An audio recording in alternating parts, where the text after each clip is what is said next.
नमस्कार, मी अर्चना केतकर। आज पौष अमावस्या शके 1945 सादर करत आहोत ठाणे वार्ता। ठळक घडामोडी। राज्याचे मुख्यमंत्री एकनाथ शिंदे यांचा वाढदिवस दणक्यात साजरा।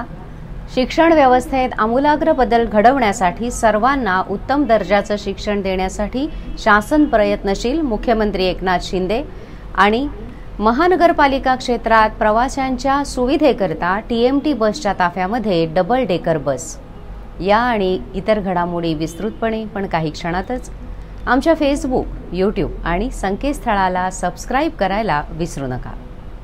आपण पाहत आहात श्री स्थानक वाहिनी, ठाणे जिल्ह्याचं मुख्य व्यासपीठ। ठाणे वार्ता पहा श्री स्थानक वाहिनीवर। आता सकाळी 9:15 पासून रात्री 9:15 पर्यंत ठाणे वार्ता, ठाण्यातील पहिलं दृकश्राव्य माध्यम। ठाणे वार्ता आणि श्री स्थानक वाहिनीचं लाईव्ह स्ट्रीमिंग ठाणेवार्ता.com वरील लाईव्ह स्ट्रीम वर क्लिक करा आणि अगदी मोबाईलवरही ठाणे वार्ता श्री स्थानक वाहिनीचा आनंद लुटा। यासाठी आमचं ॲप डाउनलोड करा। ठाणे वार्ता पहा श्री स्थानक वाहिनीवर। आता सकाळी 9:15 पासून रात्री 9:15 पर्यंत ठाणे वार्ता, ठाण्यातील पहिलं दृकश्राव्य माध्यम। आपण पाहत आहात श्री स्थानक वाहिनी, ठाणे जिल्ह्याचं मुख्य व्यासपीठ। राज्याचे मुख्यमंत्री एकनाथ शिंदे यांचा वाढदिवस दणक्यात साजरा झाला। या वाढदिवसाची सुरुवात काल रात्रीपासूनच झाली होती। शिंदे यांच्या निवासस्थानी त्यांना शुभेच्छा देण्यासाठी कार्यकर्ते मोठ्या संख्येने जमले होते। या कार्यकर्त्यांच्यासाठी मोठी व्यवस्था करण्यात आली होती।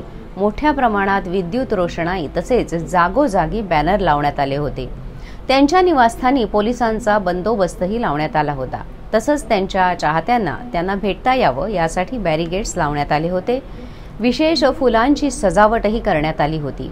तसंच बाहेर कार्यकर्त्यांसाठी पाणीपुरी तसेच अन्य खाद्यपदार्थ वाढदिवसानिमित्त मोफत ठेवण्यात आले होते। मुख्यमंत्री एकनाथ शिंदे यांच्या वाढदिवसानिमित्त ठाण्यातील शुभदीप या त्यांच्या खासगी निवासस्थानी अनेक कार्यकर्ते मुख्यमंत्र्यांना भेटण्यासाठी दाखल झाले होते। या सर्व कार्यकर्त्यांमध्ये मुख्य आकर्षण म्हणून छोटे एकनाथ शिंदे पाहायला मिळाले। एकनाथ शिंदे यांची वेशभूषा करून मुख्यमंत्र्यांना थेट शुभेच्छा देण्यासाठी डोंबिवलीहून एक छोटा कार्यकर्ता मुख्यमंत्र्यांच्या भेटीसाठी दाखल झाला होता। मुख्यमंत्र्यांच्या वाढदिवसानिमित्त संपूर्ण शहर भगवं झालं होतं। ठिकठिकाणी झेंडे लावण्यात आले होते। तसंच त्यांना वाढदिवसाच्या शुभेच्छा देणारे फलकही मोठ्या संख्येने झळकत होते।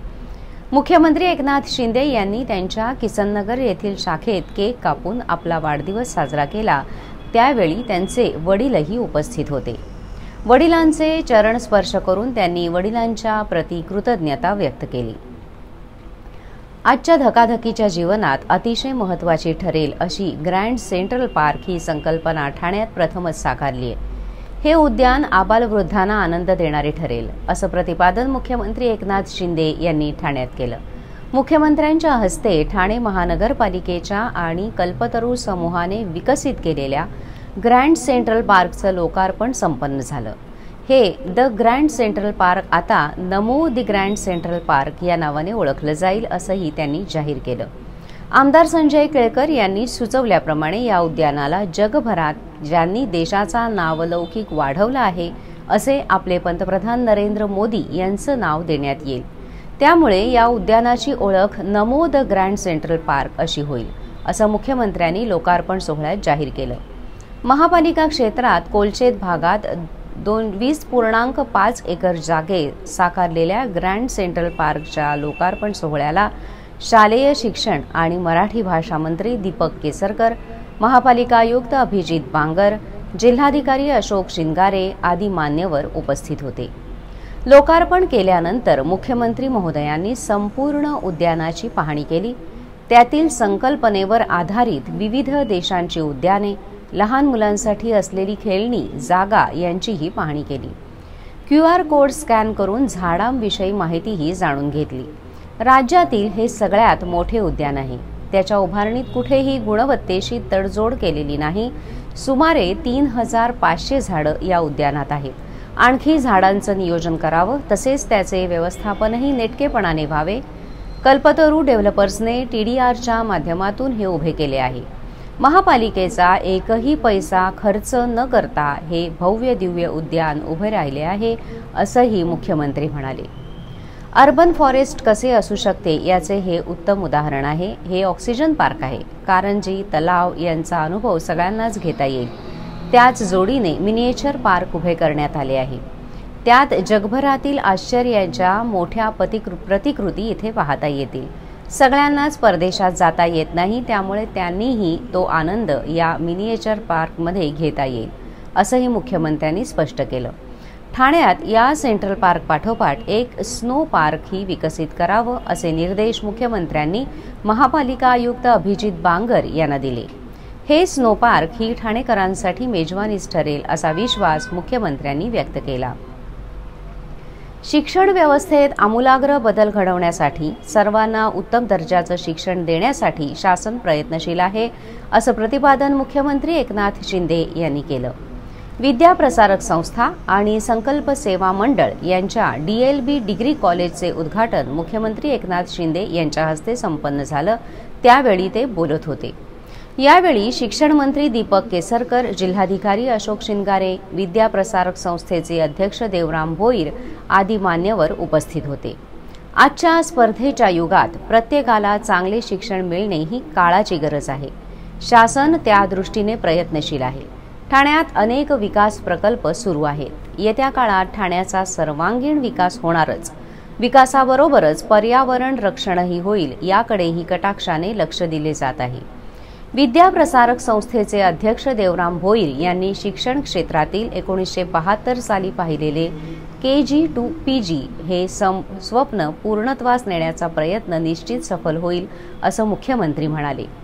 या शिक्षण संकुलामध्ये स्मार्ट क्लासरूम, कॉम्प्युटर लॅब, ठाण्यातील सर्वात मोठे ग्रंथालय, कॉलेज प्लेसमेंट आणि करिअर गायडन्स सेंटर, त्याचबरोबर विधी महाविद्यालय, मास मीडिया आणि कम्युनिकेशन महाविद्यालय अशी विविध महाविद्यालये सुरू होत आहेत. गरजूंना शिक्षण देण्याचे पुण्यकाम या संस्थेतून होते आहे. चांगले काम करीत रहा, शासन आपल्या पाठीशी निश्चित उभे आहे, अशी ग्वाही मुख्यमंत्र्यांनी यावेळी दिली. महाराष्ट्र राज्य परीक्षा परिषद पुणे आयोजित राष्ट्रीय आर्थिक दुर्बल घटकातील विद्यार्थ्यांसाठी शिष्यवृत्ती योजना परीक्षेचा अंतिम निकाल घोषित झाला असून त्यात जिल्हा परिषद शाळा शेलवली बांगर केंद्र शहापूर येथील विद्यार्थ्यांनी नेत्रदीपक यश संपादन केलं आहे. शाळेतील 17 विद्यार्थी शिष्यवृत्ती परीक्षेसाठी प्रविष्ट झाले होते.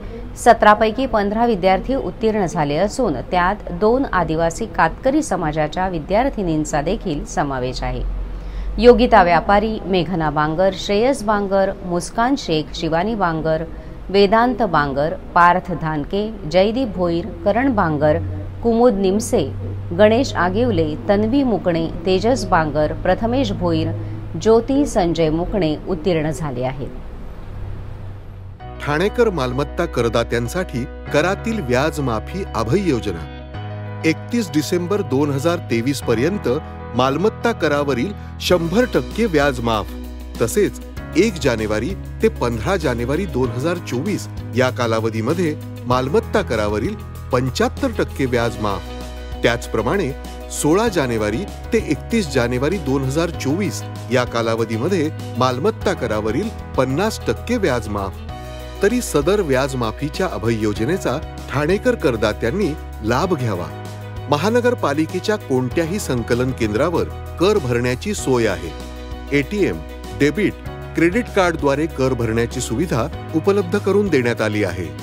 सोमवार ते शनिवार या दरम्यान सकाळी 10:30 ते सायंकाळी 5 वाजेपर्यंत संकलन केंद्राची वेळ असून करदात्यांच्या सोयीसाठी रविवारी संकलन केंद्र सकाळी 10:30 ते दुपारी 1:30 वाजेपर्यंत सुरू ठेवण्यात येत आहेत.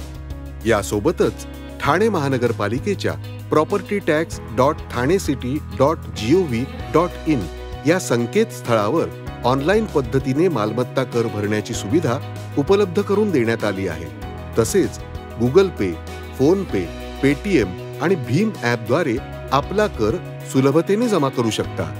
ठाणे महापालिका क्षेत्रातील सर्व करदात्यांना विनंती आहे की आपण या व्याज माफी अभय योजनेचा जरूर लाभ घ्या आणि आपला मालमत्ता कर लवकरात लवकर महापालिकेमध्ये जमा करून महापालिकेस सहकार्य करा.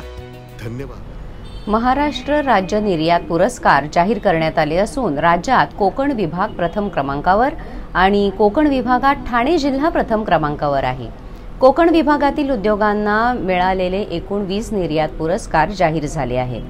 ठाणे 5, रत्नागिरी 6, रायगड 4, पालघर 3, सिंधुदुर्ग 1 असे पुरस्कार जाहीर झाले आहेत.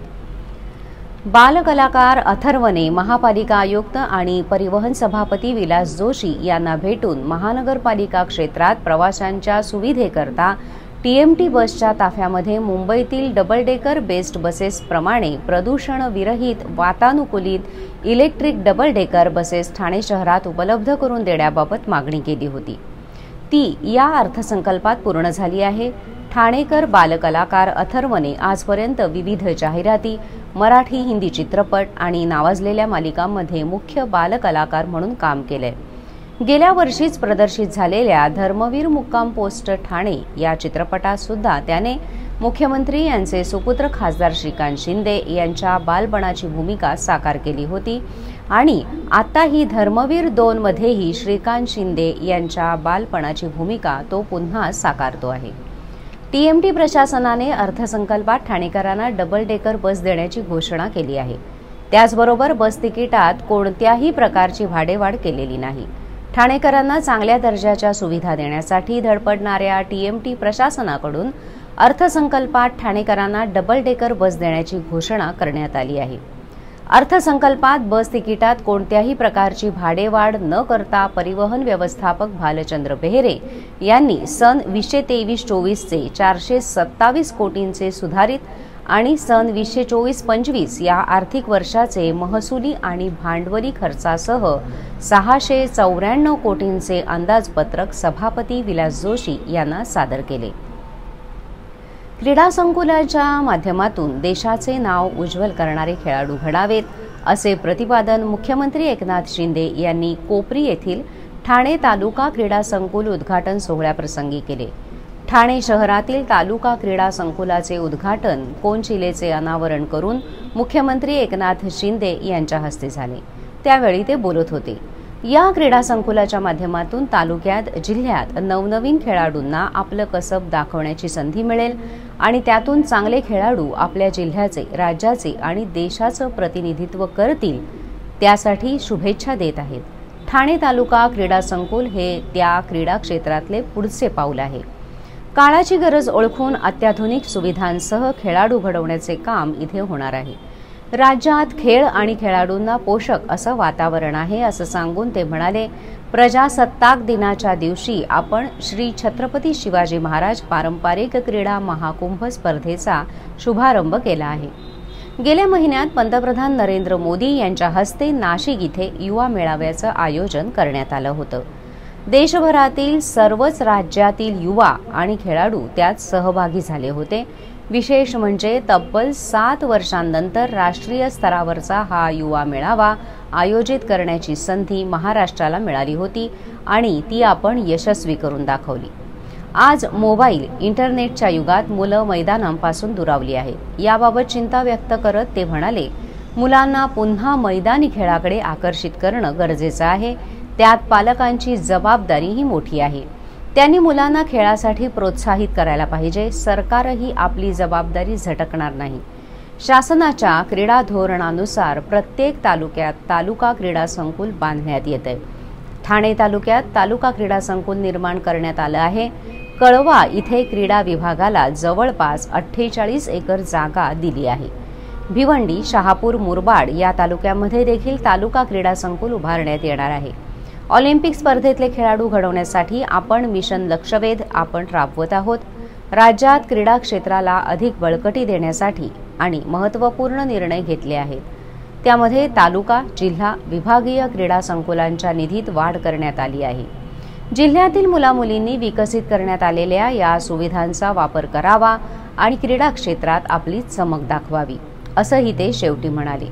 क्रीडा संकुलाबाबतची माहिती देताना ते म्हणाले, संपूर्णतः सौर ऊर्जेवर चालणारं हे संकुल आहे. ठाणे जिल्ह्यातील खेळाडूंना विविध खेळांच्या सरावाकरिता संकुलामध्ये weightlifting, gymnastics, taekwondo, kick boxing, judo, carrom, बुद्धिबळ, योगा इत्यादी इंडोर गेम्स तसेच एरोबिक्स, अद्ययावत व्यायामशाळा तसेच वैद्यकीय खोली, गेस्ट रूम, स्पर्धा किंवा प्रशिक्षणादरम्यान राहण्याकरिता 30 मुले आणि 30 मुली यांचे वसतिगृह, कॅन्टीन आणि तालुका क्रीडा अधिकारी कार्यालय असेही उभारण्यात आलेले आहेत. आर्टिस्टिक्स जिम्नॅस्टिक्स या खेळ प्रकारात आवश्यक असणाऱ्या हवेतील मूव्हमेंट्समध्ये प्रावीण्य मिळवण्यासाठी आवश्यक सुविधा इतरत्र कुठेही उपलब्ध नाहीत. हे लक्षात घेऊन या संकुलाचे बांधकाम करताना या गोष्टींचा प्रामुख्याने विचार करण्यात आला व त्यासाठी आवश्यक असे फोम पीट तयार करण्यात आलेले आहे. वेटलिफ्टिंग या खेळासाठी संकुलामध्ये स्वतंत्र इंडोर हॉल तयार झालेला आहे. खेळाडूंना सरावादरम्यान किंवा स्पर्धेमध्ये होणाऱ्या दुखापतींची काळजी घेण्यास त्यांच्या सरावाचाच एक भाग म्हणून फिजिओथेरपी तसेच आईस बाथला देखील इथे प्राधान्य देण्यात आलंय आणि त्यासाठी स्वतंत्र कक्षही तयार करण्यात आलेला आहे. या संकुलामध्ये निवासी प्रशिक्षण शिबिर घेता यावं याकरिता खेळाडूंच्या निवास व्यवस्थेची देखील सोय करण्यात आलेली आहे. किमान 30 मुले व 30 मुली राहू शकतील अशी त्यांची स्वतंत्र व्यवस्था करण्यात आलेली आहे, असं जिल्हाधिकारी अशोक शिंगारे यांनी सांगितलं. आपण पाहत आहात श्री स्थानक वाहिनी, ठाणे जिल्ह्याचं मुख्य व्यासपीठ. ठाणे वार्ता पहा श्री स्थानक वाहिनीवर. आता सकाळी 9:15 पासून रात्री 9:15 पर्यंत ठाणे वार्ता, ठाण्यातील पहिलं दृकश्राव्य माध्यम.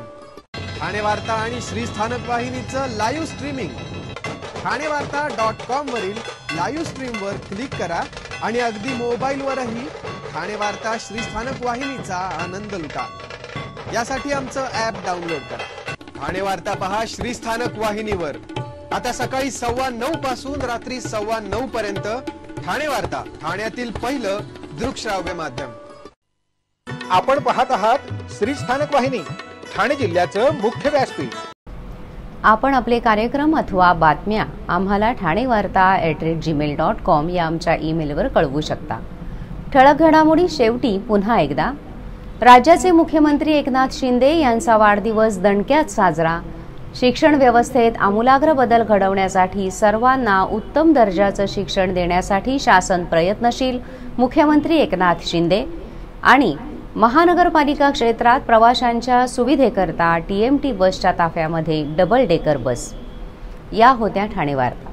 आपली एखादी बातमी बघायची राहून गेल्यास आपण आमच्या ठाणेवार्ता.in या संकेतस्थळाला किंवा आमच्या फेसबुक पेज तसंच YouTube चॅनलला अवश्य भेट द्या.